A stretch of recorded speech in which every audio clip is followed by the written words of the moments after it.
ಗದಗ ಜಿಲ್ಲೆಯ ಶಿರಹಟ್ಟಿ ತಾಲೂಕಿನ ವಲಸೆ ಪಕ್ಷಿಗಳ ಪ್ರಸಿದ್ಧ ತಾಣವಾದ ಮಾಗಡಿ ಗ್ರಾಮದ ಕೆರೆಯ ಬಳಿ ಹಾದಿಗೆಟ್ಟ ಅಯೋಮಯ ರಸ್ತೆ ಗುಂಡಿಗಳಿಂದ ವಾಹನ ಸವಾರರು ತುಂಬಾ ತೊಂದರೆ ಎದುರಿಸುತ್ತಿರುವ ಮೂಲಕ ತೀವ್ರ ಆಕ್ರೋಶ ವ್ಯಕ್ತಪಡಿಸುತ್ತಿದ್ದಾರೆ.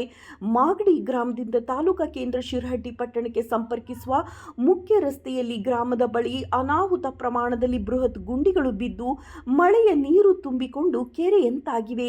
ಈ ರಸ್ತೆಯಲ್ಲಿ ಸಂಚರಿಸುವ ವಾಹನ ಸವಾರರು ನಿತ್ಯವೂ ಜೀವ ಭಯದಲ್ಲಿ ಓಡಾಡುವ ಪರಿಸ್ಥಿತಿ ನಿರ್ಮಾಣ ಆಗಿದ್ದು, ಲೋಕೋಪಯೋಗಿ ಇಲಾಖೆಯ ವಿರುದ್ಧ ಇಲ್ಲಿನ ಸಾರ್ವಜನಿಕರು ತಮ್ಮ ಆಕ್ರೋಶ ವ್ಯಕ್ತಪಡಿಸುತ್ತಿದ್ದಾರೆ. ಭಾರಿ ಅನಾಹುತಕ್ಕೆ ಆಹ್ವಾನ ನೀಡುವಂತಿರುವ ಇಲ್ಲಿನ ರಸ್ತೆ ತಗ್ಗು ಗುಂಡಿಗಳನ್ನು ಮುಚ್ಚಿ ರಸ್ತೆ ದುರಸ್ತಿ ಮಾಡದೇ ಇದ್ದರೆ ಇಲ್ಲಿನ ಸ್ಥಳೀಯ ಸಂಘಟನೆಗಳ ನೇತೃತ್ವದಲ್ಲಿ ಲಕ್ಷ್ಮೇಶ್ವರ ಗದಗ ಹೆದ್ದಾರಿ ರಸ್ತೆಯನ್ನ ಬಂದ್ ಮಾಡುವ ಮೂಲಕ ಉಗ್ರ ಹೋರಾಟ ನಡೆಸಲಾಗುವುದು ಎಂದು ಇಲ್ಲಿನ ನಾಗರಿಕರು ಎಚ್ಚರಿಕೆ ನೀಡಿದ್ದಾರೆ. ಕಣ್ಮುಚ್ಚಿ ಕುಳಿತಿರುವ ಲೋಕೋಪಯೋಗಿ ಇಲಾಖೆಯ ಅಧಿಕಾರಿಗಳು ಹಾಗೂ ಚುನಾಯಿತ ಜನಪ್ರತಿನಿಧಿಗಳು ಈಗಲಾದರೂ ಸಹ ಎಚ್ಚೆತ್ತುಕೊಳ್ಳುವ ಮೂಲಕ ಇಲ್ಲಿನ ಹದಗೆಟ್ಟ ರಸ್ತೆ ದುರಸ್ತಿಗೆ ಕ್ರಮ ಕೈಗೊಳ್ಳಬೇಕಾಗಿದೆ.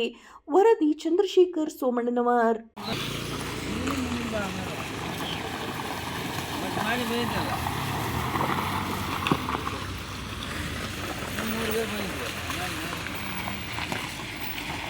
ನಿನ್ನ ಮನೆ ಎಲ್ಲಿ ಅನ್ನೋದು ಗೊತ್ತಾ? ನಾನು ಜಾತಿ ಕಡೆ ಹೋದೆ,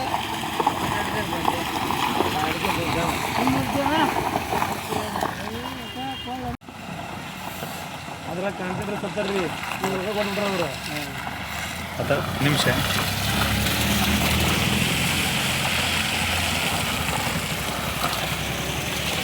ತೊಗೊಂಡ್ರೆ 3 ಬ್ಯಾಂಕ್